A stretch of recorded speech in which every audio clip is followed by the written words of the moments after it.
এই মেনুতে দুই টাচ দিবেন। এরপরে যে রোডে রয়েছে, রোডে না থাকলে উপরে থাকলে রোডে আনতে হবে আগে, আর ইন্টারসাপ দিতে হবে।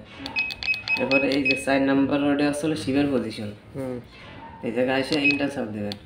পরে যে শিবের পর আসবেন, পরে ওই যে উপরে চেঞ্জ লেখা, পরে আবার ইন্টারসাপ দেবেন। এরপরে পজিশনে পর এসে ইন্টারসাপ দেবেন, সব কটা চেঞ্জ করে মানে নট আর কি, এটার পর আসবেন, পরে ইন্টারসাপ দেবেন, পরে আবার ইন্টারসাপ দেবেন। পরে এতে পজিশন চেঞ্জ করে এই যে ইর পর আসবেন, ই স্টার্টে, পরে এখানে এসে ইন্টারসাপ দিতে হবে কয়েকটা। পরে ওই যে এডিটের পাশে আবার আরেক সাপ দিলে ওই বেরিয়ে গেল, মানে শেষ। পরে মানে সেভ হয়ে গেছে। এখন এই গো টুতে আসবেন, এসে ওই যে রোডের পরে এসে আবার ইন্টারসাপ দিতে হবে। পরে এই যে 4 নম্বর পজিশন, এবার আসতে হলো আপনার ইন্টারসাপ দিয়ে ওই যে ফরওয়ার্ড দিলি সে শিবে নিয়ে গেল। চলো রোডটা সব দুই টাচ দিবেন।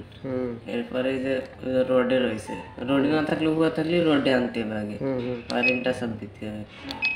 এরপরে এই যে 4 নাম্বার রোডে আসলে শিবের পজিশন, এই জায়গায় এসে ইন্টারসাপ দেবেন। পরে যে শিবের পর আসবেন, পরে ওই যে উপরে চেঞ্জ লেখা, পরে আবার ইন্টারসাপ দেবেন। এরপরে পজিশনে পর এসে ইন্টারসাপ দেবেন, সব কটা চেঞ্জ করে মানে নট আর কি, এটার পর আসবেন, পরে ইন্টারসাপ দেবেন, পরে আবার ইন্টারসাপ দেবেন। পরে এতে পজিশন চেঞ্জ করে